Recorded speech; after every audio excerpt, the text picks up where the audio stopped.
we're like what's a hot click? What was a hot click from the 90s? We're like the original DX. You never know what you're gonna see. Well, I will put it this way. At one point, Angry did say that we should start this show on how DX did the whole covering Shawn Michaels' ass with a card. Angry did suggest that, and he suggested to be Shawn Michaels. All I was going to do was hold the card. Yeah, I mean that was going to be what I was going to do. I was just going to hold the card. I wasn't going to get buck ass. He was going to get buck ass. Well, I got to get buck because ass. For some reason, Angry is really fixated on his own ass. My name is Thomas Bishop. That is Angry, the angriest IT nerd on the East Coast. Eventually, he will be able to talk. I don't even know. Can he hear me? I can hear you. Oh, he hears me. Okay, so he hears me talking shit. I can hear you.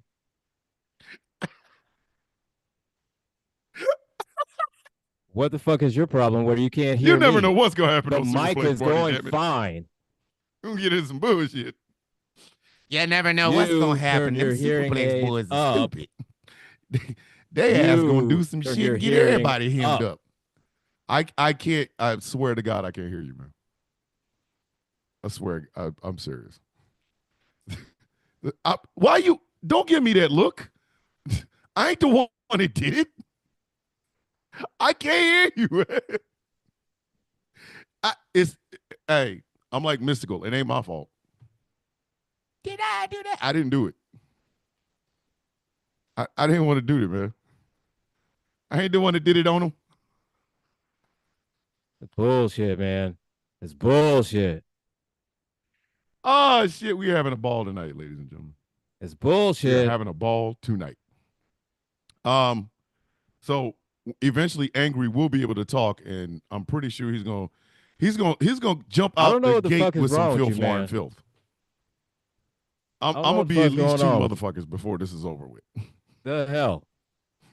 See, like he has this look on his face, like you raggedy motherfucker. You are a raggedy motherfucker. I've been a motherfucker at least twice since this began, and I really hope we're not going over on TikTok right now, because this would just be hilarious. My black ass is sitting there talking shit, and Angry can't say a damn thing. Oh, you go to hell. Tonight we're going to talk about Jon Moxley's interview in the New York Post. Go to YouTube.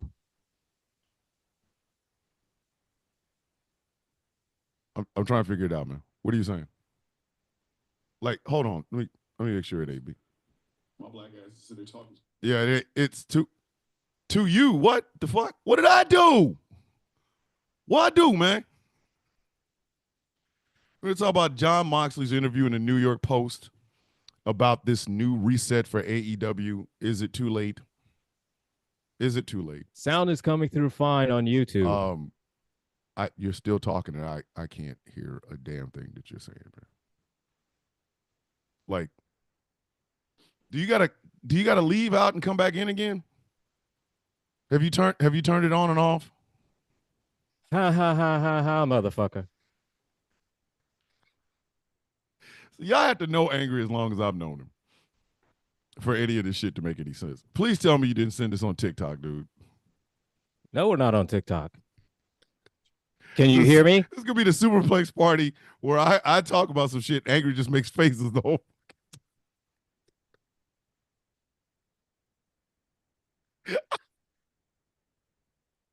I'm trying, man. I'm trying to help, man. I'm trying to help, dude. No, Mr. Marco the Evil. No. I don't know what the fuck's going on with you, man, and I don't know what's going on with you. People often mistake Angry for me, and I'm often mistaken for Angry. Bitch, I look better than you. It's happened a lot. What are you talking about? You know, I look better than you. He kind of stole my hairstyle. Like it's some bullshit. Like the first time I met him. No, you stole my shit. He had no hair on his head. And I was like, yo, what the fuck, man? How you ain't got no hair on your head, too? And you ain't got no hair on your head. I swear for God, I can't hear you, man. You got your hearing aids in? Oh, shit. You got your hearing aids in? I got them in. You know what it was? You had your shit on mute? Oh, I swear to God, you want to know what it was? No bullshit. I forgot to hit this button.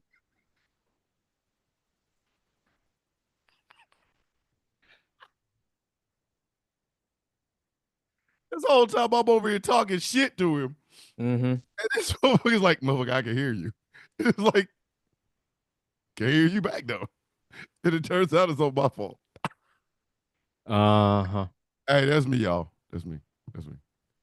Oh, angry, what you got? You have to do it. Oh, angry. He said, oh, I swear for God, and for other white men, I can't hear you. Man, can we get to talking to wrestling or not, man? Damn. Oh, I swear for God, and for other white men, I can't hear you. Hey, man. I had to give you shit every week, man. I had to give you shit every week, man. Because if I don't, it's like you'll think I don't love you. You know what I mean? So I got to do this every week, man. I got to do it. But so so John Moxley, John Moxley went and got on. He went to the New York Post and just like we're like he dropped a planet on all the whole fucking like he dropped a planet on the entire AEW roster. Let me get this thing. I was like, really? Really, Mox? Tell everybody how you really feel. Moxley, it's like John Moxley unplugged. All right, so what did Mr. Moxley say? Jonathan Good. What did Mr. Good? You did it again, man. Why are you muted? This time it ain't me. That ain't me. That's you this time. Oh, there you are. Can you hear me? Yeah, I can hear you now. You was bleeping out. All right. You raggedy, so you raggedy bastard. It ain't my fault, man. What I tell you? I'm like Mystical. It ain't my fault. Did I do that? So Jonathan Good, aka John Moxley, went to the New York Post, November 11th. The plumber Moxley. Yeah, he said as Cornette lovingly calls him. Yes. John Moxley unplugged on the hard reset in AEW. Most ambitious things I've ever attempted. So apparently, AEW's been on a hard reset. So yeah. Moxley's. I'm glad that they finally clarified the name and called these people the fucking Death Riders, because you know the White Boy Combat Club was not. It wasn't clicking like the fuck I wanted to. You know, right? I was like, if you're gonna be the White Boy Combat Club, then goddamn it, I need to see. One thing is that they call themselves the BCC, you know, shortened for Blackpool Combat Club, and you know, because of Cornette, always constantly calls him the BBC. You know, eventually, one of them was going to slip up and call them the BBC. Yes, the Swole Meat Combat. You know, one of them was going to. Somebody was going to slip up. You know, whether it be Excalibur just talking fast and shit like that, it'd be like, yeah, we're here tonight with the BBC. I mean, BBC. Did you just say the BBC? Did you refer to them as the British Broadcasting Company, or did you refer to them as the cock? I'm just saying, help me. As the big black cack. The big black cack. The cack. So they finally named themselves the fucking Death Riders. No, they call themselves the Death Riders. They call themselves the Death Riders now. They would be referred to on this show on Superplex Party forever as the fucking Death Riders. Like, I don't care. Hold on, Mr. Marco the Evil said, I'm writing a story about Saint Swole Meat as we speak. Saint Swole Meat is going to follow me to my grave. His legend, people will be whispering about. Here lies Thomas, the villain bishop, creator of Saint Swole Meat. Saint Swole Meat is going to be like he's going to be like Spencer for hire. He solves crimes and lays pipe. He gonna sound like he's gonna sound like Avery Brooks everywhere he goes. Like, oh my God, he's gonna look like swole meat. How you doing? Saying swole meat. Ha ha. All the cops in the neighborhood are gonna hate him. All the cops that hate him. I better not ever see you on another one of my damn crime scenes, swole meat. They look, look, no, they'll hate him until swole meat gets him laid, and they'll be like, I hate you. He's all right. I hate that guy, but he's a sex. Never that seen a man sexy motherfucker always gets me laid every time. Attractive in my fucking life. I've never seen a man more attractive in my fucking life. I hate swole meat because of his actions, but damn it, that man is sexy. Damn it, that man is beautiful. All the women criminals, like all the women villains in the Saint Swole Meat fucking TV show. if I didn't want to sleep with you, I would kill you, Mr. Swole Meat. Well, why don't you try to do both? That's it. Come on. I know you wouldn't. Come on. Fucking swole. I'm serious, man. Listen, there. With the Swole Meat Army. I'm telling y'all right now, this is what's gonna fuck around and happen. I invent Saint Swole Meat, right?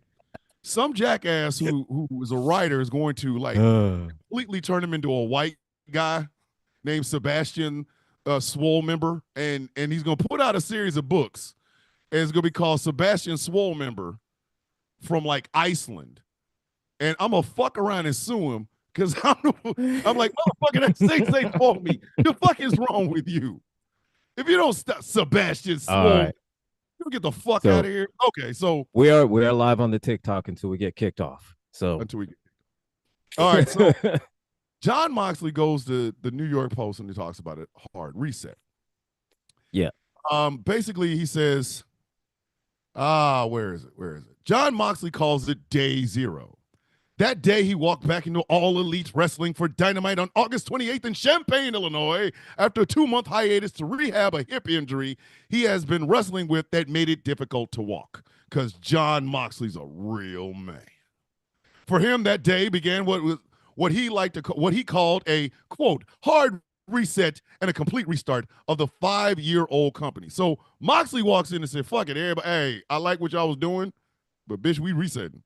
That's crazy as shit.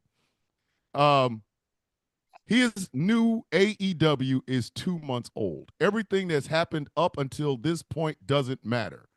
Wow. That's the first part that got me. Damn. That's the first fucking part that got me.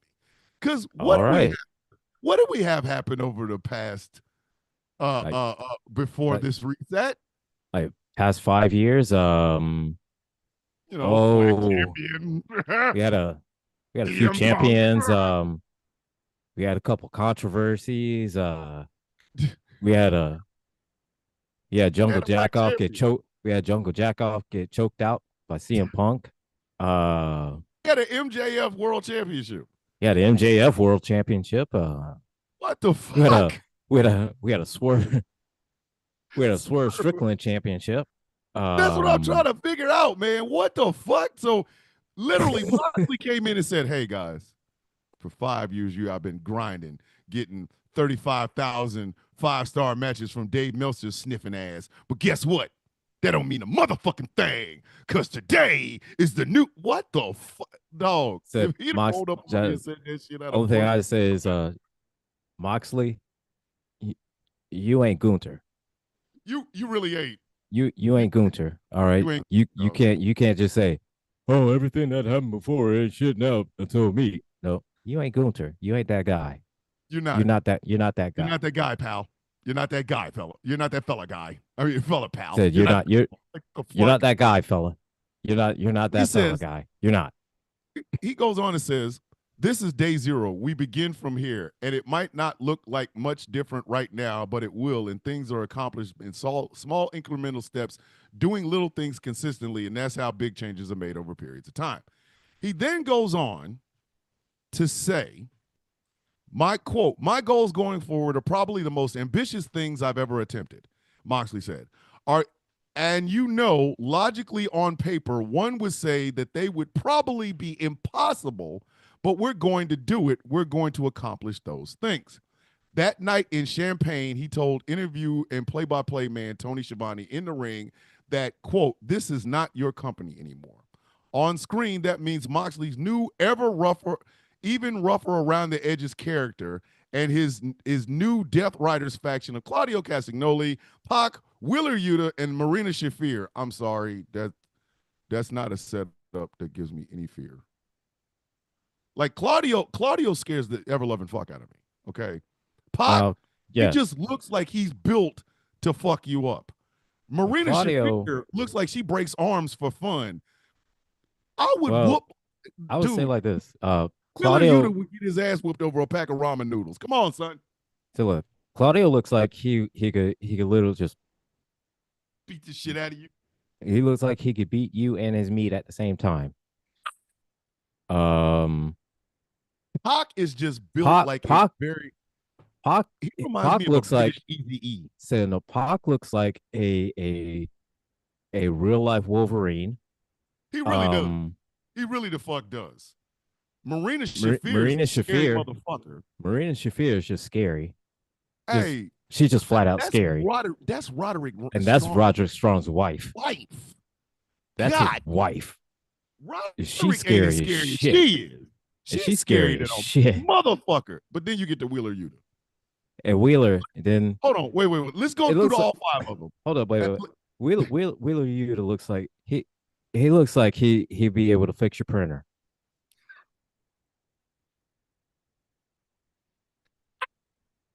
No. Go ahead, continue. Michael Bolton from Office Space with a beard. The fuck? This rough around the edge.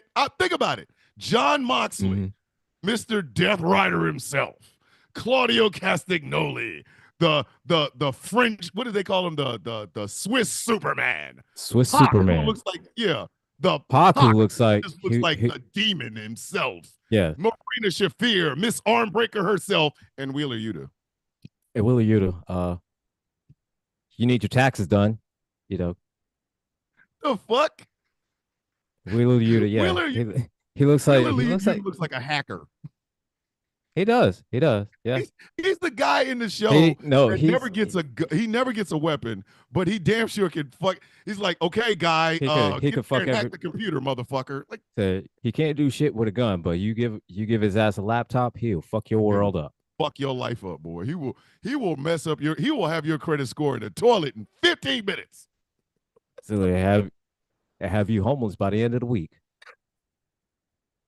With one keystroke, motherfucker.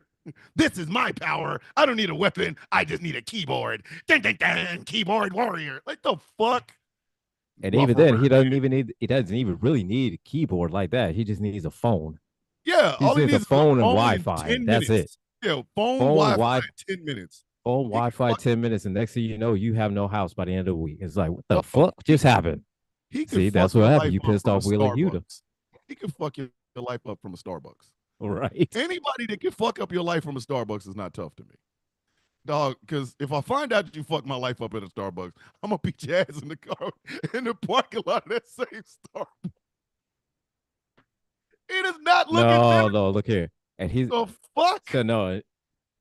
And he fuck your life up at a Starbucks. He have like lean back, legs crossed like this, and just sipping on a coffee, just Can I get another chai latte with soy milk and a little bit of foam, please? Meanwhile, please, you're going, what do you mean my credit cards are all fucked up? And he just leans back and says, he says, barista, may I please have another chai latte with 2 pumps of vanilla and 1 pump of strawberry peppermint extract. Just one pump, not 2. Just 1 pump. Just 1 pump. But he's like, okay, so he says, are trying to forcibly hold the company hostage until someone can step up and take it back from them. And we're gonna get into that because with the rise of John Moxley's Death Rider crew, including, Hacker Wheeler Yuta, right. The Elite are done. Fuck that story. It's like, oh, remember when we was taking over? Yeah. Cool times, wasn't it? For a few minutes. So right, and then like the two main ones, the two main ones gone home because they said fuck this shit. Said we got beat by the two Negroes, so that's it. We done. Yeah, they're done. They're done. I listen. If the Bucks ever make it to WWE, I hope their first opponents are the authors of fucking pain. I pray. If Rao is shining his light on, oh my gosh, and the Bucks finally get their ass to the WWE, I hope their very first opponents on night one are the motherfucking authors of pain. I don't want any other tag team. There's no other tag team on that roster that I want. There's one other. There's one other I want to see. I cannot remember the names offhand. I'd have to look them up because they were at NXT. They're a brand new team. Oh shit! They're a brand new team. They had two big swole meat mofos. Just God damn. They're just like they're big for no reason. Big green. Like they just want just big for no reason. Like just.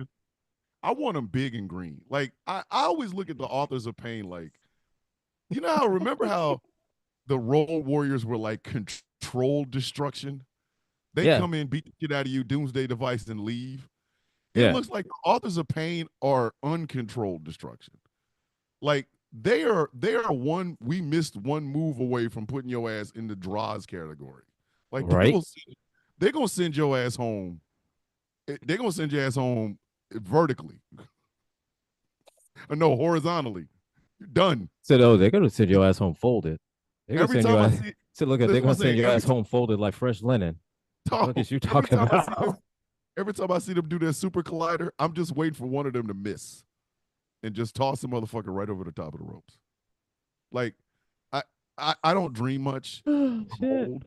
I don't dream much, but I tell you, if I could get a chance just what day you to watch one of the motherfuckers miss and throw somebody, I just want to see it. I just want to see it. Yeah, and then I want them to make the face that Randy Orton made when he threw old boy over the table, and like he missed the table completely and just tossed his ass in the air and threw him out, and Randy had that face like, ew. I want to see that. There's very few things in life I want. Very few things. Because I'm older. I will never get a naked picture of Judi Dench. It's never going to happen. I know this. Never going to be able to stand in a room with Henry Cavill and be more attractive. I understand these things. It's perfectly okay. But if I could just once, watch the authors of pain fuck somebody up accidentally. Like, accidentally. Remember when their finishing maneuver was called The Last Chapter? That was basically a fucking Russian leg sweep with a clothesline. I so wanted to see them miss something. Yeah. Like, them didn't have their arm in the right position, and they just knock somebody's ass smooth the fuck up. Like their head is in the fifth row of the goddamn front. So and that finishing move was an old variation of total elimination. Yes. You remember the eliminators from ECW? Yes. Yeah. Listen, I want to see them bring back the Beverly Brothers finishing maneuver. I do. And that would be the night that they practice it. It's the new move. They call it right. They call it closing the book, and they do it on one of the 10 bucks. If they accidentally did the old Beverly Brothers finishing one of the bucks by accident and just slammed his ass face first into the ground. Just whap. You ain't even got to pin them. They just the floor. This fucking flapjack his ass. Ass went through the ring. Dude. What the fuck? I don't ask for much. I don't. And yes, Judi Dench from the 007 movies. Yes. A naked picture from Judi Dench. I don't ask for much. I don't. I don't ask for much. And if y'all ask me why I want a picture of Judi Dench, then your business. What I do in the privacy of my home is So my look, business. I've learned at this point. Look here, man. I've learned at this point in my life, as long as I've known Thomas, don't ask. Don't ask. Don't ask. Because he'll tell you the answer if you ask. But you don't want to know. You really don't want to know. You don't want to know. There are questions in life that if you ever got the answer, you'd wish you didn't. I'm just saying. No, not dark. No, Last Phoenix. No. I'm talking about Judi Dench from 10 years ago. Give me a nude picture of Judi Dench from 10 years ago. I mean, not like one from like yesterday. I mean, no, not yesterday. Like, no. I'm talking about she's 90. Okay, she's like in her 90s now. Give her 10 years. That means she was in her 80s. I would have taken. And again, Dench. I don't want to know why. What I do in my house is my. I mean, I don't want to know. I don't want to know why. I mean, could I handle it? Yeah. Oh, I mean, no, you couldn't. I could handle it, but the bruh. I watched Baby Reindeer and I like it. I really like it. I will watch it again. That's how much I like it. It's hell no, nope. No, Baby Reindeer got me once. It'll never get me again. Baby Reindeer. Listen, for all you people that loved y'all some Baby Reindeer because the dude's got an Emmy nomination or he got an award or whatever, and the woman got an award. Great, fantastic. Listen, the only way you're gonna get me to watch that shit again is if it's a torture technique. I will watch all the episodes of Baby Reindeer if I'm tied up like Malcolm McDowell from Clockwork Orange. I'm not doing it. Y'all kiss my ass. It's not happening.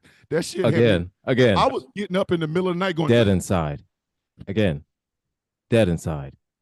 Listen, that means I love people. That shit had me. That shit had me. My heart hurting. I was like, what am I supposed to feel with this? I don't even like where I'm at right now. What part of the world did I find myself in that I'm supposed to watch this shit and feel sympathetic to anybody in this motherfucker? I didn't even like the cops. Oh no, I'm not sympathetic towards any of them. Look, I wasn't sympathetic towards any of them. I, as far as I'm concerned, I was about to kick all of them. But I really like the show. This show is really fucking good, though. I'm not gonna lie. I'm just saying. Exactly. See, Dark Jens understands. She's beautiful beyond measure. Come on now. Just saying. Just saying. All right. So I'm just saying again, it's like I just don't want to know the answer. I can handle the answer, but I don't want to know it. This is where this story kind of pissed me off a little bit. During the lead up to the match where he beat Bryan Danielson, Moxley, in storyline, tried to suffocate Danielson by putting a plastic bag over his head.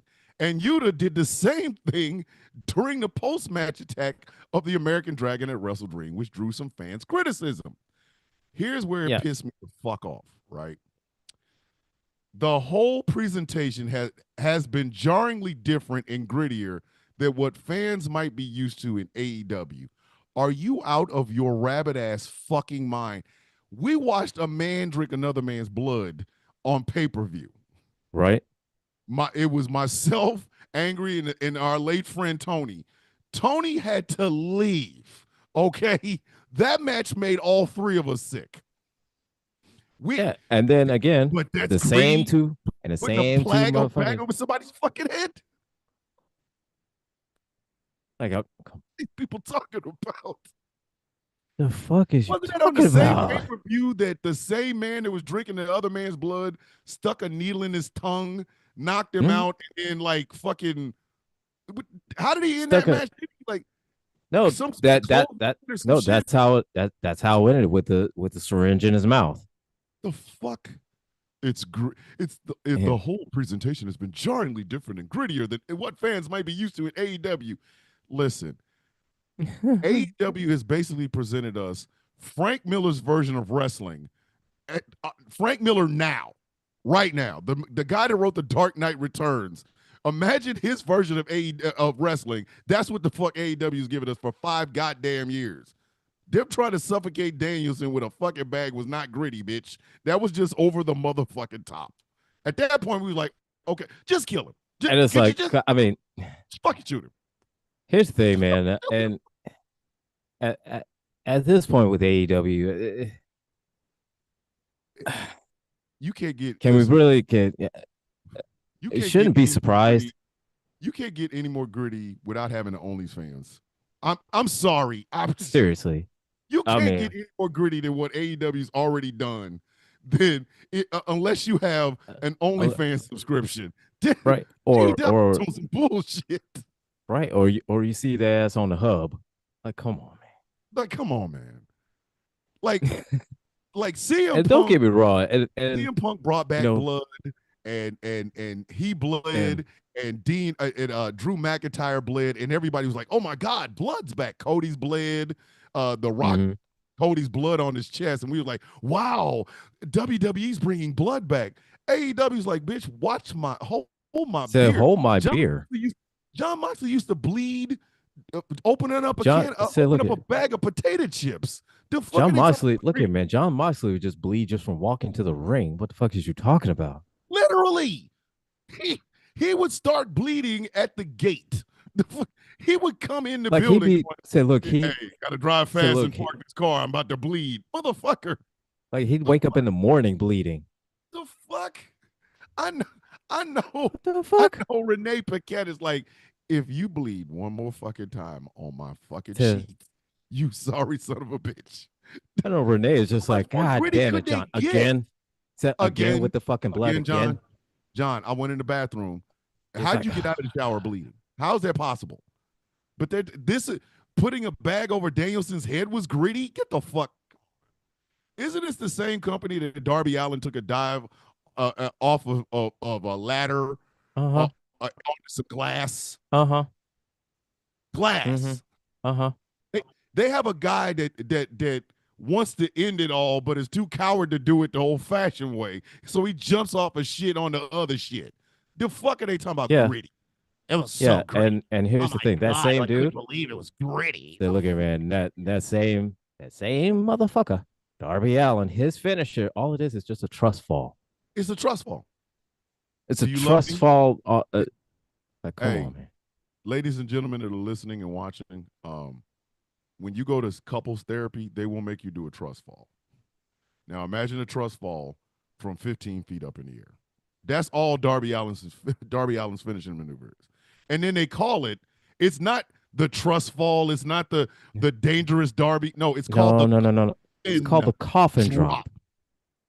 The coffin drop. But John Moxley choking out Bryan Danielson with a bag was bringing this jarring grittiness. No, basically it's saying, all right, come on, man. Enough is the fucking enough. The fuck are you people doing? That and again, it wasn't even the grittiest shit that happened on that show that night. Because Hangman Page and Swerve Hangman and Swerve went on that bled goddamn time. Like, wait a minute, that's the best you got? Oh, you gonna put a bag over his head? Oh, you motherfuckers might not want to stay. What to do? We what? Hold on. A bag. Oh, a bag over his head. Oh, that's cute. Match go on? Yeah, didn't that match go on after Danielson Moxley?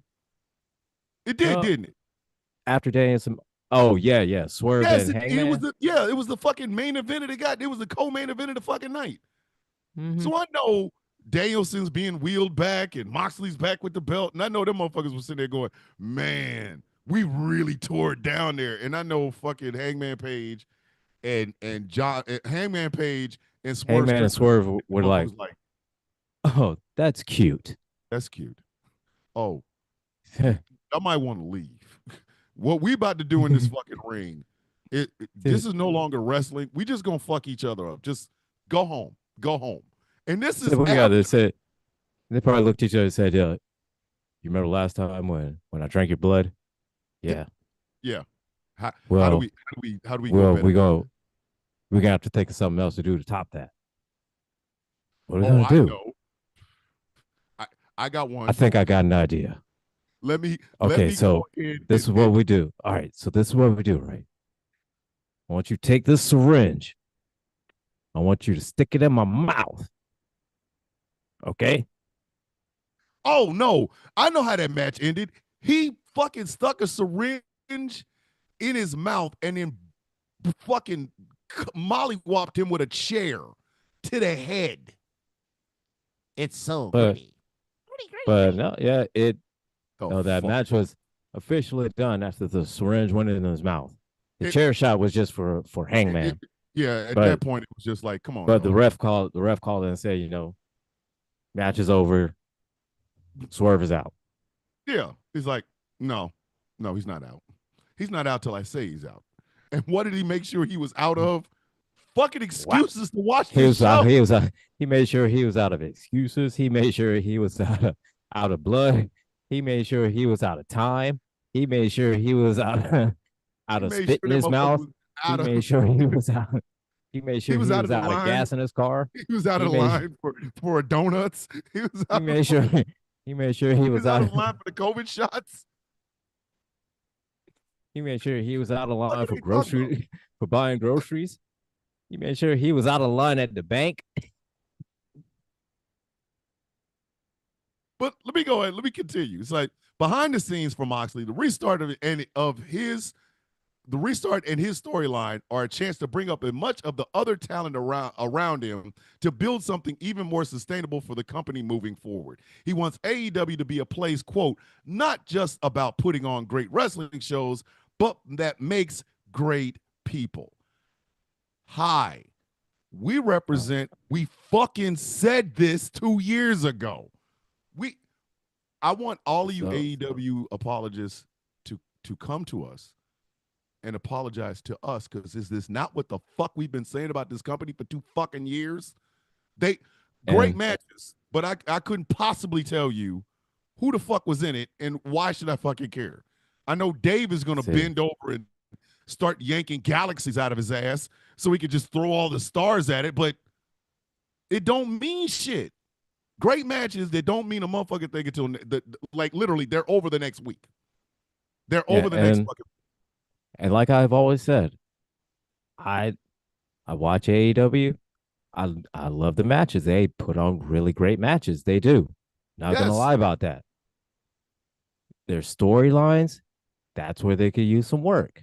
Their storylines, because if it goes from week to week to week, if you're not watching, then nobody you don't know what's going on, because the last thing you may have seen was Kenny Omega and Hangman Page going at it, and then next thing you know, you tune in because you missed a couple weeks or so, and then now all of a sudden you just see Hangman against John Silver from one of the goddamn Dark Order, and you're like, what the fuck just happened? You had Swerve Strickland and fucking Hangman Page literally going out there and doing some of the most outlandish shit I've ever seen in anything that even resembles a ring. Boxing rings. I thought Mike Tyson biting Evander Holyfield's ear in a ring was outrageous, and they said, "Oh, you ain't seen shit yet. Let me get this motherfucker bleeding so I can drink his blood." Right. But this is something else. So, quote. Now, this is Moxley. He said he noted, for instance, earlier this year when a backstage person said something that stunned him and he felt talent was not put in position to succeed due to lack of preparation, framework, and direction. Storyline. I'm sorry. That sounded like storyline. You misspelled storyline there, John. He said that, Moxley said, was just a, quote, grain of salt of the issue he's seen. Quote, this individual said, well, it's the bottom of the card. It doesn't matter. It's the bottom of the card. It doesn't matter, Moxley said. Can you imagine, quote, can you imagine saying that? Like, you're fucking fired. Yeah, you're fucking fired. Go work at Sunglass Hut. You should be fucking pistol whipped for saying that. Now, he goes on to say, quote, everybody that's on top at one time was on the bottom. That's how it works. You climb the ladder. You see a lot of frustration and confusion from some of these talents because there's no fucking ladder. They don't know what to do. They're kind of just wandering in the desert. We're going to grab them by the shoulder and we're going to walk them. All of that's great, but you ain't walking the one motherfucker that won't even give up the goddamn book, and that is your boss, John. So John. that sounds all great and good. You want to give the young guys a chance. You want to, make sure that there are opportunities for, the Darby Allens and the Daniel Garcias and the Leo Rushes and, the Josh Woods, all of those guys that are down near, mid to lower card. Get it. I understand that. But what's your solution? Oh, get the world title on the guy that already had it. And give it to the guy that's had it 3 times beforehand. Like, here's the problem. Right. Going into that, and we said this when it happened, going into that match between Swerve and Danielson, that it made absolutely no sense for Danielson to win that match. We said that. And the reason we said that is because he was done with active wrestling. So he was done. Be done. Yeah. That should have been his one match out. Like, yeah, he was done before that match even. Yes. Like 3 weeks before that match period. He was already out of contract. The best time for Danielson to have won the AEW World title was right after Jon Moxley got it when CM Punk was released. Right after that. That would have been the absolute perfect fucking time. Because they were teammates in the BCC. They could have had a hell of a match. Moxley could have put Danielson over, give Danielson that run until it's time for somebody else. Because if I'm not mistaken, Moxley was beaten by fucking MJF. Was he not? I believe so. So it would have been perfectly logical. Moxley could have put over Danielson. Danielson and MJF could have had a fantastic 1 hour match. Put him over. Right. And since they're gonna drop the shit any fucking way, Danielson puts over MJF. I think the perfect time for Danielson to hold that title was around the time when he first got into AEW, and he started with Hangman, because at the time Hangman was champion. And at that time, Hangman was already starting to lose some momentum then with his run. So and Brian had finally given Kenny Omega and made Kenny Omega actually wrestle a fucking match and not do all that super duper ultra mega flippy flop shit, which is when Kenny Omega kind of realized, hey yo, all this flippy flop shit is great, but my nuts hurt, my stomach's fucked up, and Bryan Danielson is older than me, and he's out here giving out clinics. Because Bryan Danielson, I don't think Bryan Danielson had a bad match in AEW. Right? No. So he was hotter than fish grease right after beating Kenny. Put the fucking belt on him. Hangman would have absolutely have done the job for Bryan Danielson. He would have. Easy. Yeah, absolutely. You know? And then you wouldn't even have had the tension between Hangman and CM Punk, because Danielson's the one holding the strap. And then we get a match we have been begging to see. CM Punk versus Bryan Danielson. They got in the Ring of Honor. I mean, fucking Tony's always about doing stupid shit that was done 15 years ago. Put that shit on. Like he just this past week, he did a match between Malachi Black and Adam Cole. Now, the AEW match was great. Don't get me wrong, but the best match them two had was that fucking no DQ NXT. Yeah, that fucking that goddamn when Adam Cole put them chairs together and suplexed the dog shit out of fucking Malachi Black and had his ass flopping the front around. I was like, yo, Malachi is fucked up. Malachi really hurts. And he was Aleister at the time. I was like, yo, Aleister Black is fucked up right now. That shit looked like it really, really hurt. And he still ended up walking away winning. So if you can recreate that again, why the fuck couldn't you recreate Bryan Danielson versus CM Punk? Again, this is it's a tale of feast or famine when it comes to fucking AEW. It is. And it's not, nobody is saying that because we hate AEW. We're saying that because AEW could be better than what it is, but its biggest hindrance is also the motherfucker that signs checks. Like you can't see the writing on the wall, dude. Like Swerve should have won that belt when it was Samoa Joe, Hangman Page, and Swerve. That was Swerve was the hottest fucking thing on that damn roster. The hottest motherfucking thing on that roster. He put him into a three-way, Samoa Joe and Hangman Page, and he loses? Say no, no, no, no, no. No, that match again, he should have won, regardless of if he pinned Samoa Joe or if he pinned Hangman. Either way, he should have won. He should have won.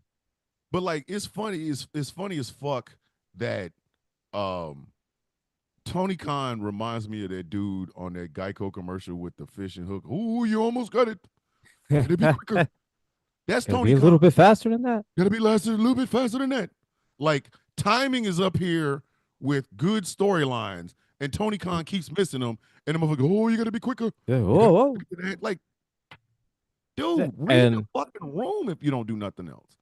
So for Moxley, and here's the thing: is that even what we're saying is that Jim Cornette, he said it, is that biggest issue is like it's not really actually the matches themselves, in which, of course, there's naturally some matches could have been better, some they could. Yes, but he said the biggest problem is their storylines, essentially. And the New York Post was blowing smoke up his ass with this one. Elements of his current story, especially with Danielson, have been compared by fans. I don't know what fucking fans these are. Whoever they are, please go get your eyes checked or get LASIK because you're out of your rabbit ass mind. Has been compared by fans to Terry Funk turning heel on Ric Flair in 1981 for Jim Crockett Promotions in one of the most successful stories of that era. You are smoking rock. You sounds like a jumbo. It sounds like somebody that talked to Dave on that one. That is the biggest load of bullshit I ever saw or heard in my fucking life. I'm sorry. Y'all got to stop doing this. Wrestling fans have got to fucking stop doing this, okay? There is no such thing as a new idea in wrestling, okay? There isn't. Authority figures, been done before. Faces turning heel, been done before. Some of the shit that has been done before was done a hell of a lot better than what's being done today. Sorry, I know y'all hate that, but it's true. It has. The Bloodline is a fantastic storyline, but goddamn it, so was the Four Horsemen. The formation of the fucking Four Horsemen will never be fucking forgotten. I don't give a shit who you are. When that first time that Arn Anderson came out and talked about Revelations in the Four Horsemen, that was the end of the conversation. I know y'all love the Bloodline, just like I know y'all loved NWO, just like I know y'all love DX, just like I know y'all love the corporate ministry, whatever the fuck. Nothing is going to beat the promo that Arn Anderson put out that was the beginning of the that was that. Yeah. Evolution has done it. Thank you, Chaos King. Evolution has done it. There is no such thing as a new idea in wrestling. None. Faces turning heels has happened before. Y'all have got to stop comparing your 15 minutes of wrestling knowledge to over 90 years of wrestling fucking history. That storyline that they're talking about, the heel turn that Terry Funk did on fucking Ric Flair was so good because it was unexpected. Terry Funk was talking about retiring. Yep. And Ric Flair was out there and he was like, hey, Rick, come on, Rick, just give me one title shot, Rick. And Rick is like, Terry, we'll talk about it. We'll talk about it. And Terry took it. Terry was in a fucking tuxedo. It was like a Stargate or something. He was in a fucking tuxedo. He turned around and busted goddamn Ric Flair in the motherfucking head, and nobody saw that coming. Nobody saw it coming because Terry Funk had been a commentator. Yeah, and if I'm not mistaken, that was also when Terry put a plastic bag over Rick's head. Yes, and did that. And the fucking and Jim Crockett got in fucking trouble for that shit. Like, it ain't like y'all today where y'all send a very strongly worded email, or y'all can go on social media that was ass. No, TBS was getting phone calls like, "Hey." Like they were getting phone calls and they were getting motherfucking man with that bullshit. And not only just that, they were getting handwritten letters. Handwritten letters. This is when you had to send snail mail in. Can you imagine sitting your ass down? Like you had to write out. You had to write out, Dear Crockett Promotions, I did not like this whole thing you had going on with Terry Funk, put in a plastic bag over Ric Flair's head. I did not think it was appropriate for my child. My child was watching and they saw that and they were traumatized. This was not, listen, and this this is is like stale, man. 90, this is like 89, No, 88. the first time he turned heel on him was 81. Because I No, remember it I'm because, talking about the plastic bag. oh, the plastic bag was like 86, 85, 86, 85, 86, something like that. And Oh, that's when okay. Yeah, they yeah. got it. Okay. When I tell you the switchboard was lit up, the Oh my motherfucking God. snail mail was coming in bags, not a bag, bags. And fucking Ted Turner's ass was really like, what the fuck is going on the fuck over there? Why am we He getting said, so much what the hell is bullshit? going on there? And then he watches and is like, yeah, don't do that again. Do y'all understand? Dusty Rhodes got fired from Crockett Promotions because he did a storyline with the Road Warriors where they turned heel and they stabbed Dusty Rhodes in the face with a spike, and he was bleeding all over the goddamn place. They told him not to do that. He was the booker at the time, and they said, "Hey, we know you're gonna turn the Road Warriors heel. That's perfectly fine. Don't take your stupid ass out there and get any blood." And Dusty's like, "Don't worry about it, baby. Baby, it's not going to get no blood. I Said, that's promise. not going to be in the blood, baby. It's We're not going going to to do be in this. the blood, baby. Said, we're It's the professional. We're regular, going to do this regular right, heel baby. tonight. That's We not going to be in the professional blood. wrestlers. They're not going to do that." And sure enough, First thing, the Road blood. Warriors, the first fucking thing is they pulled the spike off and stabbed that man in the face. Had Dusty Rhodes out there in a goddamn pair of jeans and a nice white shirt that was bloody than a motherfucker. Or when Paulie Dangerously, or who you guys know as Paul Heyman, accidentally busted open Jim Cornette's head with a fucking telephone. He had one of them big ass. So you remember? I don't know if so you the, kids today, any kids today, you will not know this, but if you look up images in like the early 80s of cell phones in the 80s, you will see there was some big ass motherfuckers that was like this goddamn big, and you had to hold up to your head. You could fuck somebody up with a phone. Your back in those days. Listen, like it was I mean, not unusual to see men and again, with purses, and those purses had phones in them. Okay, nobody said shit about it because the only motherfuckers could afford them was doctors, hedge fund managers, and drug dealers. So them three motherfuckers, two people get you arrested, one will blow your head off right then and there. So Paulie Dangerously, they were supposed to get a little blood, a little.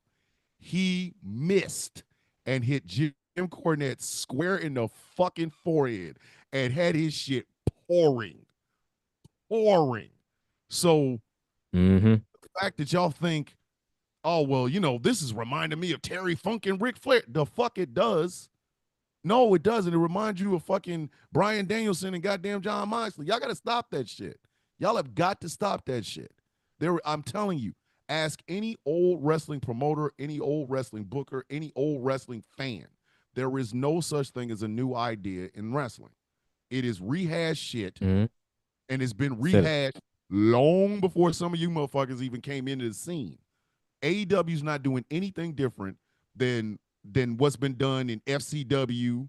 It's not doing any revolutionary shit that hasn't been done in AAA, in WWE or WWF. Excuse me.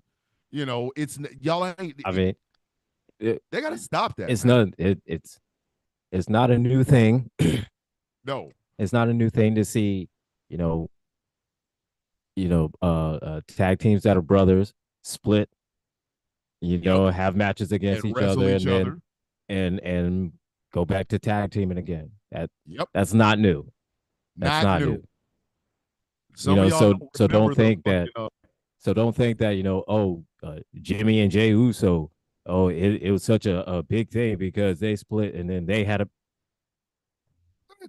It's not. It's not new. It's not new. But fucking Booker T wrestled his own brother Stevie Ray. Okay, the Steiners have wrestled each other. The Steiners have wrestled. Yeah, new? The fuck? It's not new. Nothing about that is new. Nothing. So it's not a big whole controversy of like, oh well, the bloodline is splitting. Is it always happens. It always happens. Some of y'all are just now hip to War Games because WWE brought them back, and in AEW they're called Blood and Guts. They were called War Games in fucking Crockett Promotions in WCW because they were actual. And this was the blood and guts is nothing like the War Games, except for the cage has a roof, or it has a roof. Yeah. War Games in WWE is nothing like the War Games from WCW because the rings don't have a roof. They use chain link fence. It's all the same. But the War Games that happened back then, each wrestler didn't get a fucking entrance song. No, you got your monkey ass in the motherfucking ring. The rules that WWE are following when it comes to War Games are the rules of War Games. The match does not start till all 5 participants are in, but there has to be 5. There's never been a 4-man War Games. Okay, the last person in, that's when the match starts, and it goes for pinfall, submission, what have you. Blood and Guts, on the other hand, yes, it has the roof on the cage, but what it also has is a bunch of bullshit. The entire point of putting them in a cage is that you didn't get other shit in there. You couldn't bring in a baseball bat, a bed of nails, a fucking bike, a cinder block. You can't cinder block. A cinder block or Legos or you can't bring any of that shit. It's like broken glass, hammers. The fuck is that's not War Games. No, because it's a gang essentially fight. War Games was like this. No, because War Games was essentially just you put everybody in there and they fight it out.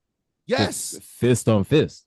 That was the whole point. That was the whole point of War Games was no outside interference, no foreign objects, no nothing. And you couldn't leave the fucking ring. War Games, the 2 blood and guts that I've actually sat through have both ended with a motherfucker outside the goddamn ring.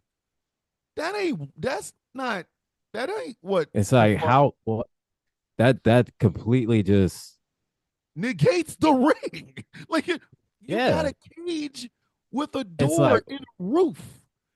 Bitch, you so it's like why even have a cage then? Why even have the cage? Why even have it if you can leave? It's and if you notice, nobody leaves a War Games in WWE. Now again, they ain't got no roof. And one of the most infamous roof problems was when the fucking World Warriors gave James J. Dillon the goddamn doomsday device, and the roof was too low. Separated that man's whole fucking shoulder. He still has fucking shoulder problems to this very day. But again, there is nothing new in wrestling. It's just rehashed. And for people to say this reminds, and Dave Meltzer does it. Oh, we're gonna talk about Dave. Dave, look here, man. Let's get off of this Moxley shit. We have got to talk about Dave. You want to do the honors? Tell him how fucked up Dave's been this week. Dave has been. Dave has been on some. Dave's been on some shit, man. He's been on some bullshit. Let me start with. I didn't even see all of it, but. I'm gonna start with so I'll start with the Dutch Mantel. All right, so as everybody who is in wrestling knows, Dutch Mantel, longtime wrestler, longtime manager, wrestler, commentator. He is going through some financial hardship with health issues. He is in the hospital.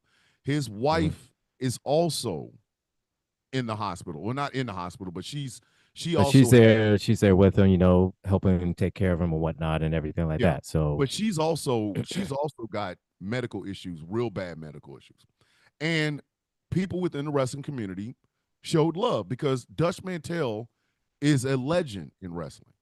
Do not let that mustache fool you. Dutch Mantel was that motherfucker. Okay, Dutch was the shit in the ring. He was also the shit as a booker and a manager. All right, so people.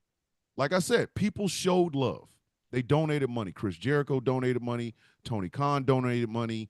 I forgot there's wrestlers within WWE that have donated money. Jim Cornette donated money.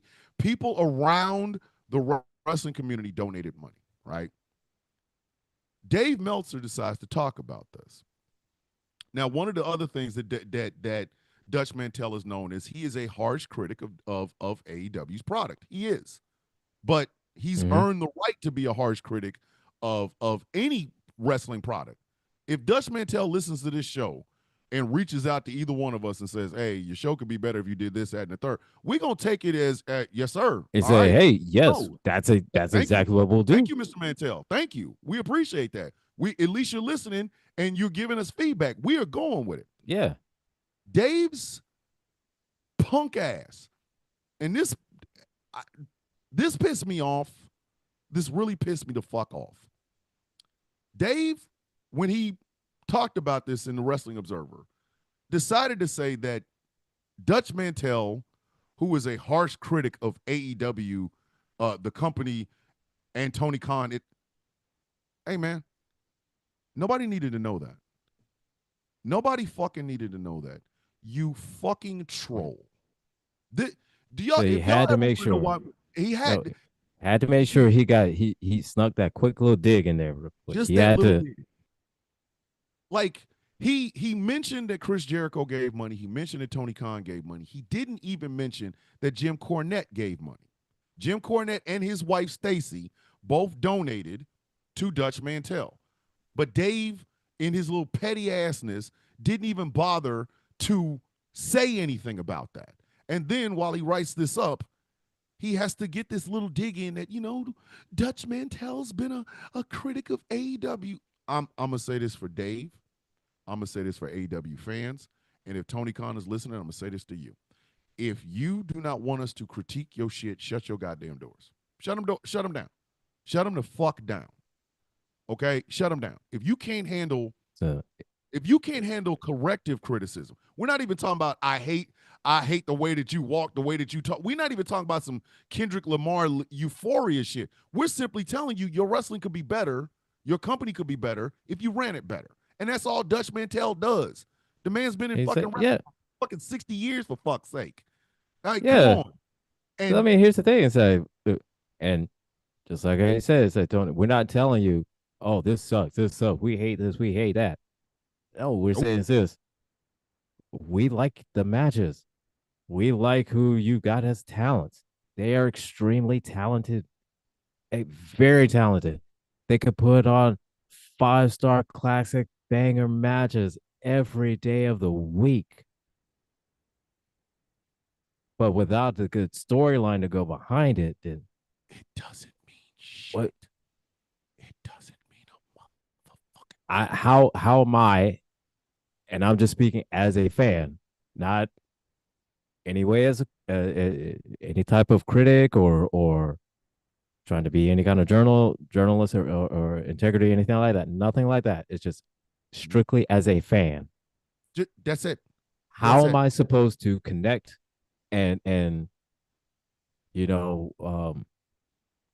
because the whole precipice of professional wrestling is that, you have the people that you cheer for, the people that you boo for. How do I know as a fan who I want to cheer for or who I want to boo without knowing something? O'Shea Jackson Jr. Jackson. Yeah, he said this. He said it. Jackson Jr. He said tried it perfectly to say this to y'all, and AEW fans lost their fucking shit. If you're so goddamn sensitive in protecting your little favorite company, then stop watching wrestling. Do you understand? Really? This is what old school wrestlers do. This is how young new wrestlers become those old legends. This is how it's done. Wrestling is a painful business. It is a 300 to 350 day a year fucking business. It injures your body. It takes away your from family and friends and things of that nature. But you do it to entertain people. But if the people who aren't entertained can't say that, then why in the fuck does anybody give a shit about your company? And Dave put this out of his ass when Dutch Mantell is sick. So, and if y'all can't take any kind of the slightest bit of criticism, and I get it. I get one thing, we're all doing things and we put our heart and our souls into it. And if somebody says, oh, well, and if we don't hear exactly what we want to hear, to kind of to smooth and stroke our own egos, you know. And I get it. We get upset about it, but here's the thing: if somebody's telling you, say, "Hey, I really like it, but if you did this, it could be better," and you're losing your shit over that, you're in the wrong business. You need to have some you need to have some thick skin, homeboy. If you're gonna get in, you're gonna get in this bitch. You got to have some thick skin. If you've ever noticed, Jim Cornette does not say, "Hey, I want to see Kenny Omega ran over by a bus. I hate him." What he says is this: Kenny Omega had the potential to be a good wrestler, but he chose that style that really got him hurt, right? And he told y'all this years ago. Flash forward to now. Where is Kenny Omega? Recovering from diverticulitis. Why is he recovering from diverticulitis? Because of the style of wrestling. And this isn't me saying it. This is fucking Kenny Omega that said that. Kenny Omega is the one that said, maybe I need to change my style of wrestling. Something Jim Cornette has been saying about that man since he came on the scene. He doesn't like the business he did with the fucked up ankle only to wrestle in Japan. But for the most part, his biggest problems with Kenny Omega is the fuckery that he's done in the ring, wrestling the kid, wrestling the blow-up doll, and his style. So Jim Cornette has never been like, man, I want to see Kenny Omega taking off the universe. He just says he just wants him out of wrestling because he won't learn. And guess what? Who looks right now? The guy that's been telling you for over 10 years, your style is going to fuck you up. Or the guy who did the style for 10 years and got fucked up. This is just now coming to grips with it. Now, not only coming to grips with it, but just not coming back, but not being able to wrestle the way he could. No. He's gonna have and if he does, if he can wrestle, then it's gonna be like one of those, just exactly like a Hulk Hogan match. Just essentially just punch, kick, lift his leg and a leg drop. That's it. If Kenny Omega was to go to the WWE right now, he wouldn't last a year. He wouldn't. He would not last a year because the flippy flop shit is really great, but it doesn't last. The reason Bryan Danielson's had the fucking career that he's had, that when he does death-defying feats, it's for a purpose. And he doesn't do it night after night, match after fucking match. You know exactly, you're going to get a lot of technical shit. You're going to get some Frank Gotch level technical shit from a Bryan Danielson match. You know this going in, okay? So if you don't like that catch-as-catch-can, real wrestling Dean Malenko type shit, a Bryan Danielson match will bore you. Even in the WWE, he still kept that style. He shortened a lot of it. He shortened a whole lot of it. But he kept that fucking style. I mean, it wasn't like he had some flashy, I'm going to pick you up in the air and do some spinneroonie type fucking finishing maneuver. No. What was his finishing fucking maneuver? A goddamn label lock.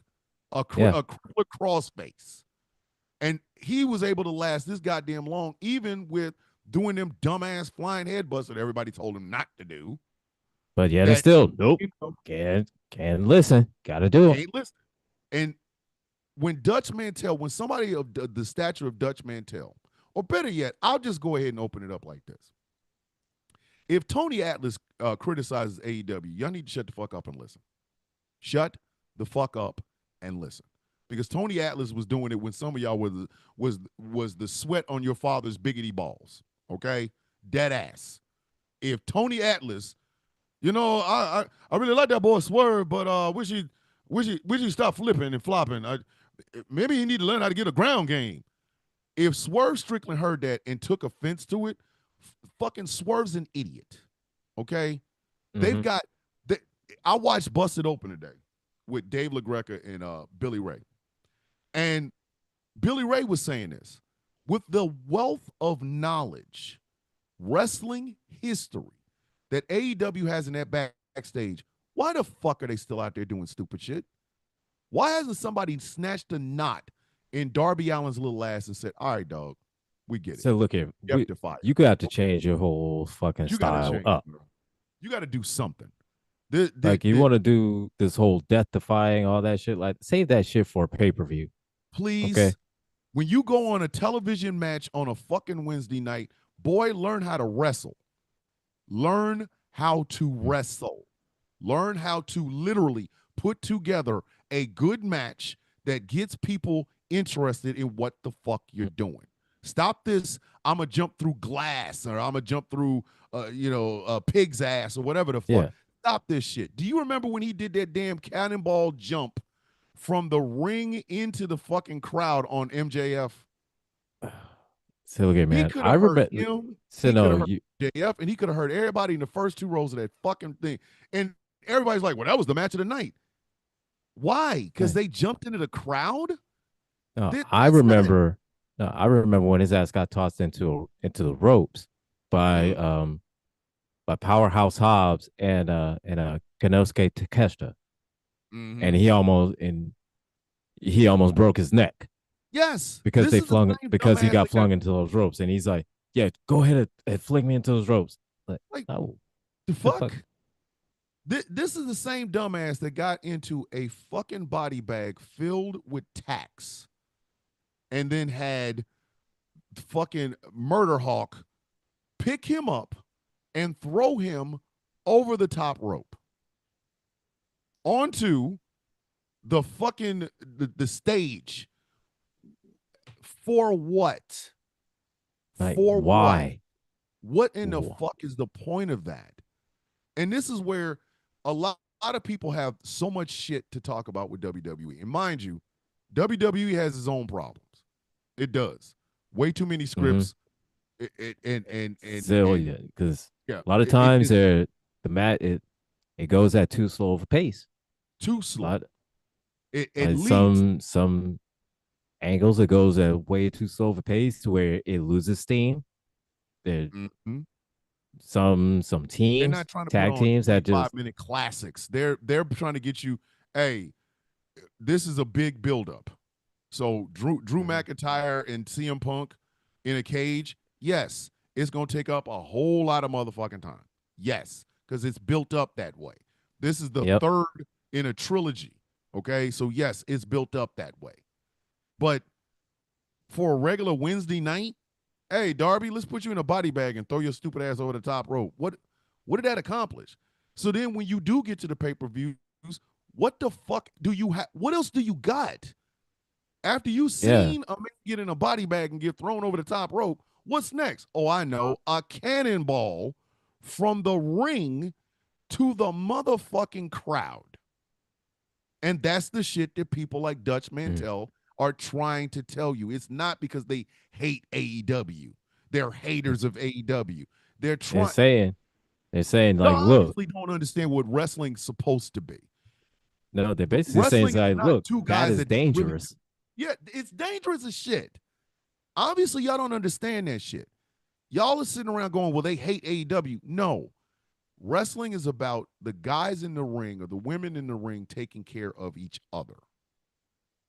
Do y'all really think that D'Lo Brown, when he did that sky high on Droz and Droz said he couldn't get up, y'all really think D'Lo Brown went back in the next week and said, oh, sky high the next person? No. The first rule of wrestling in the ring is to take care of your opponent. You're supposed to take care of your fucking opponent. There's not supposed to. Droz, what happened to Droz was the exception to the rule. You motherfuckers out there thinking it's the goddamn rule. Like y'all are doing. No, look, there are compilations. There are compilations on YouTube in which you would see wrestlers taking care of their opponent. Yes. Like there's one clear cut image there of Chris Jericho and Jeff Hardy in a match. Jeff Hardy, I don't know if it's one of those matches he was fucked up in or what. But he tried one of his signature moves of running up to the top rope and then doing a flip shit onto Jericho, but he slipped. He almost fell, almost landed on his neck or his head or something like that, and you could see Chris Jericho push his back, Yes. like push him on his back to he was Make going sure. to fall. He was going to fall on the canvas, Mm-hmm. but since Chris pushed him, he didn't land on his neck or his head. He just landed, flat on his back because Yep. he pushed him up enough to where he could, Lean back. Yeah. yeah. I'll give you another one. Anybody that's ever seen AJ Styles do a Styles Clash, one of the best, one of my favorite fucking finishing maneuvers in wrestling. AJ Styles will tell you it is about the person moving their head. Okay? If you keep your head down towards your chest during the Styles Clash, you will break your fucking neck. So what does AJ do? Every single time. Go back and watch it because people have kept their head down and fucked themselves up with the Styles Clash. So what does he do? When he does that step over and finally gets you into position and he gets ready to lean forward before he does, if you notice, he always looks down. He always looks down to make sure your head is not tucked into your fucking chin. And if your head is tucked, he will not do the move. He'll find a way to make it look like you wrangled out of the Styles Clash because he's trying to make sure your ass is safe. Same thing with the phenomenal forearm. He doesn't fly in forearm leaning. He leans. And when he leans, he realizes all of this is going to look like it's hitting you, but actually you're going in with the fucking move. So he hits you with it. You fall down. You're still safe. You're still safe. And he looks like, oh man, that's a devastating, phenomenal forearm. What Dutch Mantell is trying to tell the men and women over in AEW is you can do this safely. You can do this safely and you can make it look good. People like Dave Meltzer are worse for AEW than the critics. Like Jim Cornette, Dutch Mantell, Conan, any of the other old school wrestlers that have had a problem with AEW in the past, they care more about the wrestlers in the ring than fucking Dave Meltzer does. Dave Meltzer don't give a fuck about y'all. I'm trying to keep it a buck. Dave don't give a fuck about y'all. Dave Meltzer does not give a fuck about wrestlers. He doesn't. No. The only thing Dave gives a fuck about is actually actually AEW as a company. That's it. Doesn't get, because they're doing the style that he wants. They're doing the style that he likes. The problem with the style that he likes is that it is a style that is not sustainable. I mean, they talk about fucking Misawa and Kenta Kobashi and shit. Misawa died in the ring, y'all. Please understand that. Misawa died in the ring.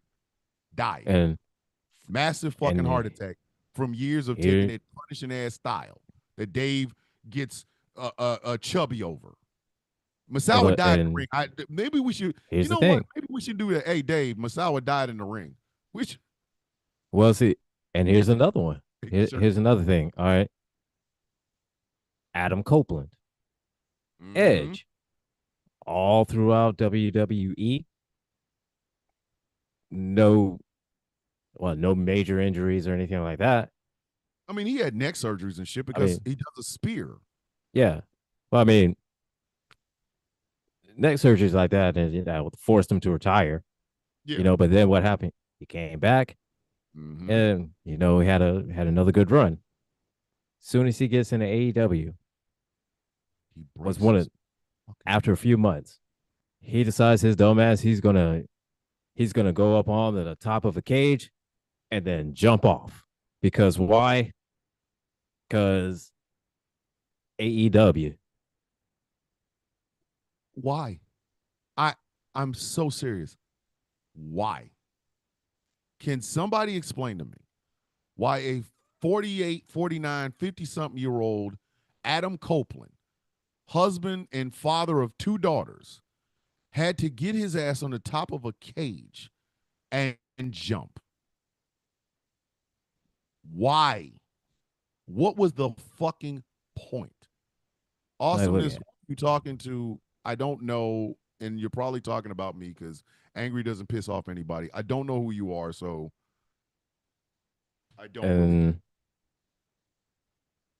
But, like, seriously, who the fuck told Edge to get his monkey ass on a motherfucking the top of a cage and jump down? What? Why? There was no need for him to even be up there. The fuck was he? Why would you do that? I have no idea. That was, but again, everybody remembers it because it was so great. He jumped from the top of the cage. What the fuck does that got to do with the price of bologna in China? That shit wasn't great. That shit was mid. For a shit he missed. He broke his fucking leg. His leg, ladies and gentlemen. Wrestling legend, Hall of Famer, whatever you want to call him. He broke his leg for what? Wasn't no title involved? No, it was title. The TNT title. The TNT title. Mm-hmm. Before he had to title. Yeah. I want you to think about that. Imagine that motherfucker breaking his leg for the 24/7 title. I really want somebody to put that in their head. Imagine breaking your motherfucking leg for the 24/7 title. Because AEW has so many fucking titles, the TNT title don't mean shit anyway. That's why Jack Perry still has it, and nobody really gives a fuck. Like one of their, how many mid-card titles? Could you imagine if he had broke his leg for the Continental Breakfast title? I would have. No, if he broke his leg for the International House of Pancakes title. Dog, I would have swore off this company. If you told me, oh, it was for a title, okay, what title? The International House of Pancakes title, or the crispy chicken continental title. Excuse me, the Continental Breakfast title. He broke his leg for what title? He broke his leg for the what title? The what title? We would have banned the letters AEW. We would have banned them. We would have banned them on this show. Y'all got Edge up there jumping off of motherfucking top of the cage for the Crispy Chicken Championship. Are you out of your fuck, bro? You must have lost your damn mind. Lost your goddamn mind. You have fallen and bumped every piece and every ounce of your motherfucking head. Are you fucking with me right now? He broke his fucking leg for the TNT title. And that's the shit that Dutch Mantel talks about. But here it is. Dutch Mantel is sick. Wrestling legend is having medical issues, and his friends within the community are like, hey, we heard Dutch is down. We know his wife is still sick, so she's trying to take care of him, but even though she's having medical complications and things of that nature, let's get together and donate money to help him out. And the first fucking thing Dave Meltzer can say is, I mean, the fact that he put that in there in the first place. Why do y'all keep listening to this dude? Like, I get it. The Wrestling Observer newsletter used to be the Bible of wrestling. But the fucking guy that owns it has lost his ever-loving fucking mind. Like, we never really had any respect for Dave Meltzer starting off. When we first started the show, I think one of the first few things was like, fuck Dave Meltzer, and Angry looking at me was like, yeah. So like, fuck Dave. So that was one of the bonding. Like, oh shit, we're bonding over the fact it's fuck Dave Meltzer. But because he was like, fuck Dave Meltzer. I was like, yeah, fuck Dave Meltzer, yeah. Meltzer, yeah. And this just put him in some, like, Dave needs to take a long walk off a short fucking pier with that shit. You go after a man when he's sick because he criticized your favorite place to watch people flipping and flopping for 15 fucking minutes. Fuck Dave. That fuck kind Dave. Of petty shit is that? Like, petty. And especially since the guy that hated you so much. If the only thing he was saying is that, look, this could be better if you milk this storyline some, and you can squeeze out, hey, 3 good matches, 3 good Literally. pay-per-view matches. Please. That will make you, hey, that will make you money. You could squeeze out this match to where you could put it on pay-per-view and make money. For fuck's sake. I mean, Moxley is trying to build up this match with Orange Cassidy, but it's Orange Cassidy. Like, you want me to think that the guy that's kept his hands in his pockets for 5 motherfucking years is a credible threat to Death Rider John Moxley and the dark horses of the what? I mean, you expect me? like, I mean, goddamn, come on. Like, look, you want me to cheer for a dude that says, I don't have a catchphrase and I don't need one. What the hell is that supposed to mean? He comes out in goddamn jean jeggings, puts on sunglasses, and what? I listen, Chaos. It's not that I hate Moxley. I don't. I don't hate Moxley at all, to be brutally honest with you. I am used to him now. That motherfucker no sells like Doomsday against Superman. Like, dead ass. I'm sorry. Like, just call it what it is, man. Doomsday gives more facial expressions that he's hurt than John Moxley does. And Doomsday shows up to punch motherfuckers in the face. I don't hate Moxley, but at the same time, I don't like him. It's just he's there. He's there. You ever be hungry for something, but you ain't got the money to get it, so you go home and eat whatever's there? That's John Moxley. Like Moxley, Moxley's like that's food that's in the refrigerator that you know is there, but you were hungry for something else, but you couldn't afford it. That's John. No, he's like he's the ramen noodles. He's the ramen noodles of AEW. Yeah, he's ramen. Like, I mean, he's ramen noodles. He is. Yeah. I don't hate him. It's just I don't hate him, but it's not. I wouldn't don't hate him, but it's not like not. Kobe beef. I wouldn't mind. I would not mind. But I mean, but when I can't afford Wagyu Kobe beef, I'll have ramen noodles. Like when I want to see, like, every once in a while I'll think about Chris Benoit. It'll be fuck him, but I'll think about some of the matches he had, and I'm like, I will never be able to watch a Chris Benoit match. Oh well, I guess I'll watch a John Moxley match. Like, it's kind of like that. Yeah. You know? Right. Yeah. He's ramen noodles. He's ramen noodles. But yeah, exactly. Chaos. Yeah, I happen to like ramen noodles occasionally. So exactly. See, same thing with occasionally. John Moxley occasionally. I like it. Occasionally, I like a match. Occasionally. There's never been a motherfucker in the history of motherfuckers that has ever looked at their coworker and said, "Man, I'm about to go home where these goddamn ramen noodles out." That's never happened. Never. Mm-hmm. Nobody's ever said like, "Oh man, fucking ramen noodles." Never. Nobody's walked into their house and said, "I've been waiting for these ramen noodles." These ramen noodles, motherfucker. No, this never happened. I've been waiting for these chicken flavored ramen noodles. Like, come on. Ain't nobody ever said that shit in their life. If you get a coworker that walks up on you and says, "Man, listen, I can't wait to get to look at man, I'm about to put this cup of noodles in the microwave, about to go to town." Literally, if a coworker walks up on you and says to you that they can't wait to get home to knock off these beef ramen noodles, that motherfucker's a serial killer. And you will call the police accordingly. You will look at him and go, "I'll be right back." And you will be 911. I have caught the ramen noodle killer. I know where this motherfucker is. He is working at my job. How do you know he's the ramen noodle killer? This motherfucker just walked up on me and said he can't wait to get home and knock off some beef flavored ramen noodles. We'll be right over. "Sir, get out now." They would say, "Sir, get out right now." Clarice Starling and the FBI is coming. I'm just telling you right the fuck now. If you get a coworker that even hints that ramen noodles is at the top of some shit they want to fucking eat, you will call the cops on them just on GP. They might have a body in their car. They might have a body in their car at the job. Like that. You come on now.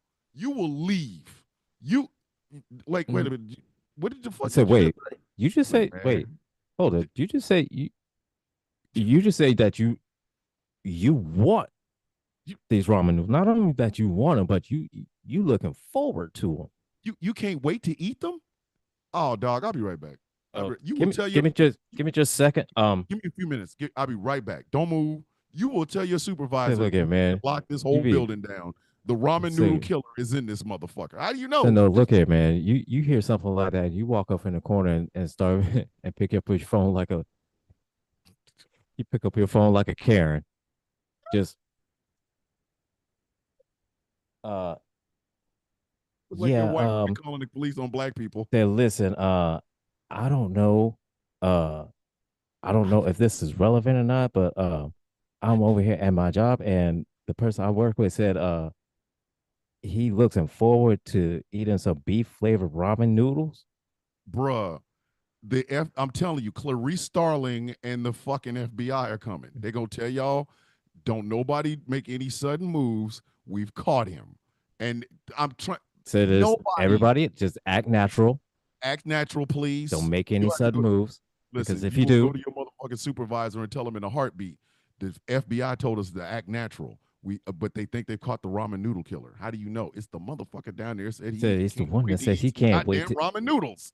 He can't wait to. He said he looking forward. He can't wait to into these ramen noodles. That's the same way. That's something not right. John Moxley is. Like, I don't hate John Moxley, but if anybody ever walked up to me and said John Moxley is their favorite wrestler, I'm calling behavioral health on them. I'm questioning that. I'm questioning whether or not they ate paint chips. I'm dead. I'm so serious. If you listen, let somebody tell me with the history. All right, chaos. Let's change it up and make it fancy and just say shrimp flavored. Shrimp flavored. Now you know for a fact that motherfucker's a serial killer. That dude. Because nobody wants shrimp flavored. He takes off the hair of women's dead bodies and wears it in the car on the way home, so it blows in the wind. If you find a motherfucker that tells you, like he drives in his car, he just plays the song. Dun, dun, dun, dun. Dun, dun, dun, dun, dun, dun, dun, dun, dun, dun, dun, dun. Dun, dun. Would you fuck me? Dun, dun, dun, dun. Like, motherfucker, you get fucked up is what the fuck's gonna happen to you. That dude is making a new dude suit out of real dudes. Mm-hmm. Listen, a cat that tells you he's excited about eating shrimp flavored ramen noodles has a suit made out of men. I'm talking about real honest to God men. And it's all multicolored because this motherfucker can't stop killing other men in different, like, seriously. Shrimp flavored ramen noodles? Oh no, get him the fuck off the street. So yeah, he got to go. There's something up. There's something wrong with that dude. Go. There's something wrong with him.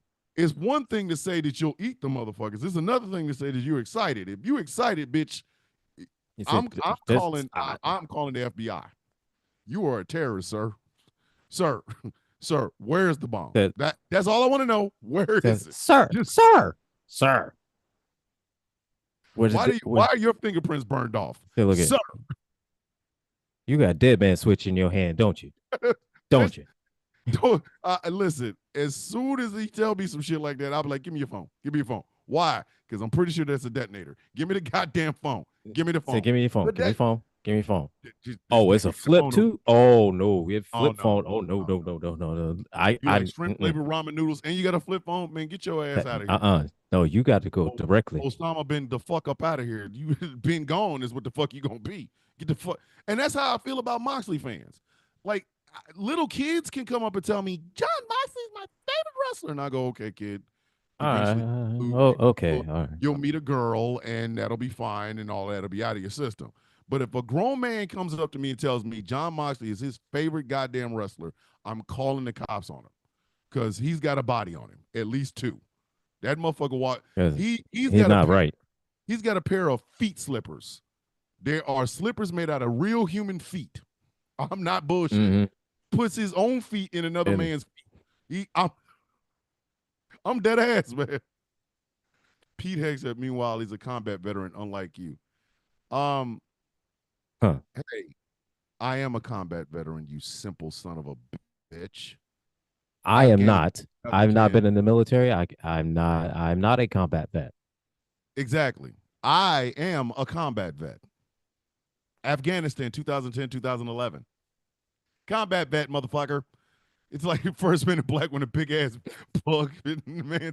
Yes, yes, yes. If you find yourself a straight up 100% John Moxley fan, that man has a pair of slippers. Hey, you'll love to you lost, get over it. What did you do? See, this is why we can't have nice things. There's always a dickhead troll fucking up us having a conversation about wrestling. The fuck are you talking about? Get your bitch ass up out of here. Come on now.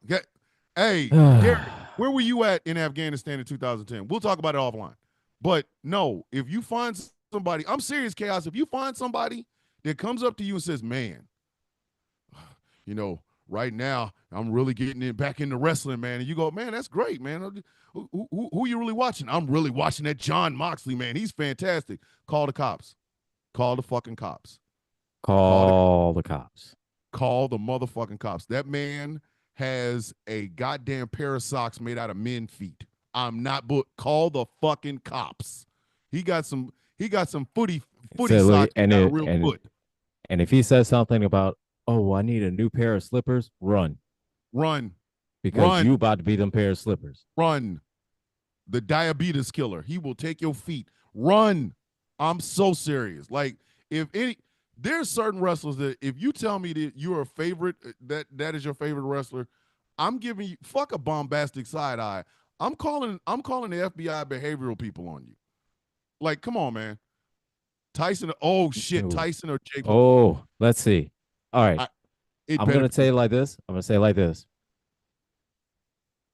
Win or lose, Tyson's gonna fuck him up.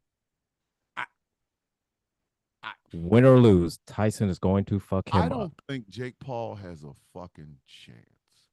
I so want to lie. Did you? It, but it's oh my god! I meant to send this to you. I don't know if you saw it or not, but there's a TikTok that was going around that Jake Paul and Logan Paul were doing a lie detector. Logan Paul was hooked up to it, and Jake asked him, do you think I could beat Mike Tyson? Logan said no. All right, ladies. And of course, he was telling the truth. And then he asked Jake, he said, what, you think you could beat? He said, yeah, I could beat him. I'm not hooked up to it. Yeah, I could beat him. Logan said, well, hook his ass up. So he hooked him up to it and asked him a couple questions, and then asked, yo, do you think you can beat Mike Tyson? He said, yeah. And he was lying. All right. That's hilarious. I consider Angry my brother. Okay. But for all of you that know, my brother is actually on TikTok. He is called the Saint. I am 4 years older than him. He loves me and I love him with everything in me. If I was getting ready to fight somebody and my brother, my blood brother, we are raised in the same house, same mama, same daddy. If he asked me that question, or I asked him that question, and he says, no, I'm stopping the fight. Your brother thinks you gonna get fucked up. I need y'all to. If he could beat Mike Tyson, if he shit to Mike Tyson, the man don't know how to do anything else but punch you in your fucking head. We probably should talk about this for the last 15 minutes since it's gonna happen. Man, he could win it. He can win if he hits Tyson with a brick. I said angry something from the movie Youngblood, right? From like 1970 something. It's a coming of age. No, it was the Warriors. Yes. It was the Warriors. This was actually from fucking the Youngblood. I'll even show you the movie. Hey, was it? Oh, because it looked like it was Warriors because what's his name? The Can You Dig It? Oh yes, yeah. He was in there. Yeah. Yeah. All right, Cry Harder. Here's the thing about Tyson getting knocked out in his last fight. you got to knock him out. That requires you to be in the ring with him. Like, right? Put it this way. Them hands may belong to an old man, but them hands never forget. Mike Tyson is scary right the fuck now. And mind you, I'm 5 years younger than Mike Tyson. I'm not fucking with him. Mike Tyson is scary right the fuck now. Right now. And right now, God Mike damn, Tyson said, look, Mike Tyson is 10 years older than me. And I would run like a baby back bitch from him. I'm not, listen, them hands. I'm not, no way, shape, or form fucking with Mike Tyson. Now, no. Do I think Jake has an advantage with youth? Yes. Yes, I do. But Mike has proven time and time again that you cannot count that motherfucker out. No. Like, look at the people that beat him. Look at the people that actually beat Mike Tyson. They either had size over the top of him, speed, youth, or boxing ability. Okay? No brawler has ever beaten Mike Tyson because you can't out-brawl Mike. No. Mike was just built wrong. Mike was just built absolutely different. He's built different. Mike Tyson is not built normally. And a youthful, a 20-year-old Mike Tyson was sending motherfuckers out to retirement. I've never seen a motherfucker get knocked the fuck out from a rib shot until I saw Mike Tyson. Mike Tyson hit a dude in the left side in his ribs. He didn't hit him any place. It wasn't like it wasn't like it was a rib shot followed by an uppercut. It was a rib shot, and dude just folded. Drop, yeah. And the man came out and said, "That's the hardest I've ever been hit. I'm done. I don't want to rest. I don't want to box no more." Now, 20-year-old Mike Tyson was doing that. 58-year-old Mike, yes, he's mellowed, got a little weed, everybody confuses. Everybody forgets. Everybody forgets that, Mike Tyson used to be, Mike Tyson was a straight up killer. Yes. Everybody forgets that. They all see Mike Tyson, the happy-go-lucky, the B suit. Hi, Mike with the B suit. Yeah. That's so when they see Mike Tyson, that's what they see. When they think of Mike Tyson. Ones like us. We remember. Tyson with them black tights and red gloves on. Yes. Mike did not play with people. Michael Spinks is still somewhere talking about, I can't believe I lost. Motherfucker, you had no choice in the matter. You was fucked up the first time you hit the ground. And that second time it was an exclamation point. You ever write a sentence and you really want somebody to you want to get somebody's attention, you put an exclamation point at the end of it? That was that fucking second knockdown of Michael Spinks. Again, right? Jake is taller, Jake is younger, and Jake is faster. I'm not even denying. So nobody's denying that Jake has skill. Not denying that. Not denying that at all. But Mike does not fuck around and forget. Mike punched a dude in the plane for fucking with him and put him to sleep. He was on a plane. He had to turn around and hit this motherfucker. Mike put him to rest. They took the dude off the plane snoring. And Mike's like, I was just trying to rest. I was just trying to get on the plane. I just wanted to fly. That's all I was trying to do. And he just kept fucking with me. I kept telling him, leave me alone. And I'm like, hey, if I saw Mike Tyson, I'm just, hey, Mike, good to see you, bro. I don't want no picture because you will not hit me in my rib cage. Because all I would say is that, oh shit, Mike Tyson, huge fan. Leave you alone. I appreciate you, sir. That's it. All y'all are talking about the fastness of them old Mike Tyson pay-per-views. You know how many motherfuckers lost money fucking around with that shit? You know how motherfuckers. You would never get money's worth when Mike Tyson was on paper. You was not man. You know how many motherfuckers get mad? Oh, I used to get so fucking evil when I was. It got to the point. It got to the point where I stopped ordering boxing pay-per-views whenever Mike Tyson was on it. I listen to Because it on why? the radio. Because man, look, he You can let turn the radio off. that look here, man. It'd be first round. First round. Mike was sending people home early. You wasn't getting no nachos. You better get your nachos ahead of time. Young Mike was sending people home early and pissed off. All the ballers and the people betting money, like, oh, I can't believe, like they knew Mike was gonna win. They was happy they got the money, but Mike would, for the amount that tickets was going for, it was 180. This is 1980 money, okay? $185, $190 for a front row seat. Just to sit in your seat. If you just showed up for the Mike Tyson fight, right? You didn't see any of the prelims or none of that shit. You got there just in time for Mike to fight. You wasn't even your seat wasn't even warm. Mike was sending you the fuck home. Like you couldn't validate your parking. That's how fast Mike was. Say, look here, man. You didn't need. He was sitting down, bing, bang, boom. He's on the ground. Mike's at the ring. You was getting up going, can you validate this, please? Because I ain't even been here 15 minutes. Mike was sending motherfuckers home. Say, look here, man. So you could go for like a parking out by the meter and just put in a quarter and just leave it. By the time you get back out, you still have time left. You're like, well, shit, let me go get something to eat. And then it was in like there was like Trump Casino or the MGM Grand or some shit. Then you just go gamble the money you just won because you ain't got nothing else to do. Like, this motherfucker right? Went and got dressed up, washed my ass. My girl looking fine. I ain't even getting no ass tonight because she wasn't even there for a good fight. She was there just to watch him. We sat down. He hit him. He went home. We got up and left.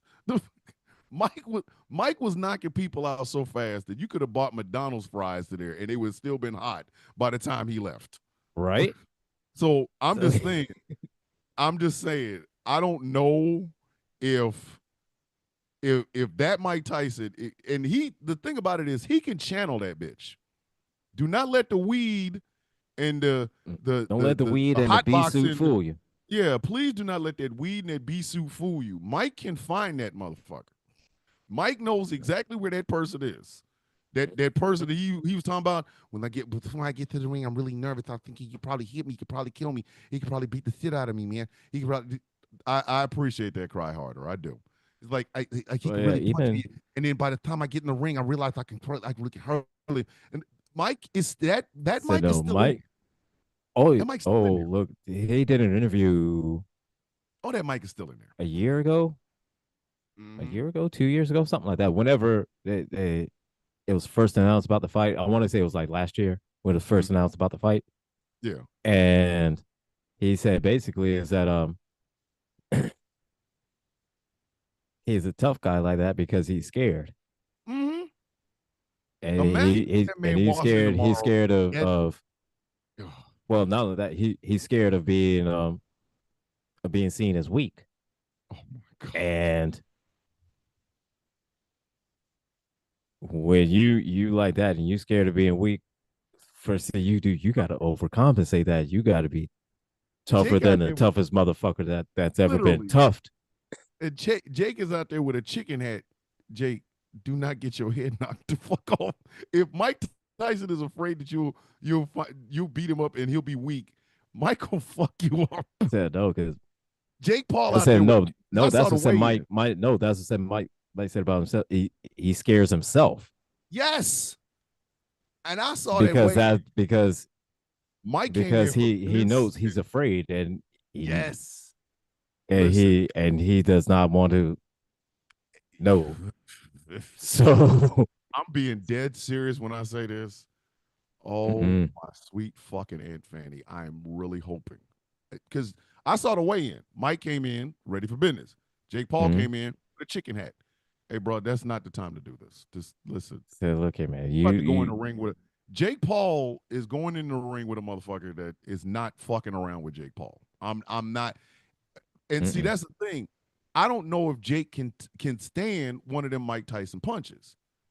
When you fight former football players and former basketball players, yeah, that's okay. That's one thing.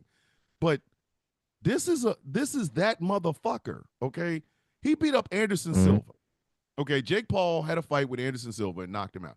Okay, number one, Anderson Silva over the hill. Number two, Anderson Silva is MMA. And then Jake started to actually fought, you know, I think what did he last fight was with an actual boxer. Like, bruh.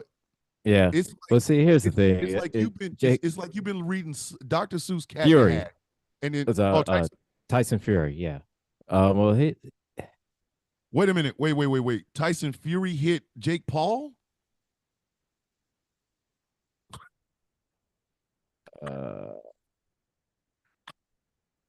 What the hell? The fuck did he do to piss off all? Mike hit Tyson Fury? Oh no. Oh. Okay then. Hey, Gypsy King. Don't do that. Don't do that. Evander Holyfield and Lennox Lewis have plowed that road, but you are not Lennox Lewis, and you are not motherfucking Evander Holyfield. Don't do that. You gonna hit that man? Oh man, because fuck you up. Like and Lennox. I feel like this. Lennox Lewis is one of those ones that is deceptively good, and before you even know it, he'll lay your ass out on the ground. Before you even realize it, because you think it's oh, hello, my name's Lennox Lewis. The funniest thing I've seen in my entire adult really great to have this match with you tonight. Yeah. Listen, the funniest thing I've ever seen in my adult life, and I'm one of the funniest goddamn things I've ever seen, is when Mike Tyson fictionally punched Zach Galifianakis and knocked him the fuck out. All right. Okay. This was fat, depressed Mike. All right. This was fat, depressed Mike. Not the slim down, I'm happy, I've got money Mike now and a beautiful wife. Mike is, come on now. Mike Tyson slapped Jake face tonight in the weigh-in. Look, oh my God. Oh, damn. We got to end this show. We have got to end this show. I got to see that. I got to see that slap. Thank you, Cry Harder. You know, this is one of those moments that listen, we got to say slap him in the face. Slap him in the face. Listen, Jake, all I can say is this, and I'm gonna actually convince the wife to watch this because Mike Tyson is fighting and she loves watching Mike punch people in the mouth. Look at man, I got that shit set on notification for when that shit starts. I'm not going to miss this fight. I'm not. Listen, I cannot wait for this motherfucking fight. But we got to end this show. Ladies and gentlemen, this has been Superplex Party. My name is Thomas Bishop. I'm known as the villain. My tag team partner of talking wrestling shit is I am the HBK of this duo. He is the Triple H of this duo. We are the DX of this Superplex Party. I am the angry IT nerd. We've had fun. Yeah. Hope you guys did too. We will see y'all next week with more wrestling talk. Now stay tuned for conversations with T. Nathan on Ghost Claw Productions Radio, GCPR. Good night. 1, 2, 3. Match is over, kids. See y'all next week. Take care, everyone. I gotta go see this. I've gotta go fucking see me this. too, man. Bruv. Oh, bruv. Okay. I've gotta go see this. I'm going to watch this right now. Hey, you wanna stream the fight? I don't know. See, that's the thing. Thinking about it. I if I stream it, I'm gonna stream it with the wife because I'm gonna go talk to her in the morning. I'm gonna talk to her. All right, man. but Later. Yeah, man. Later.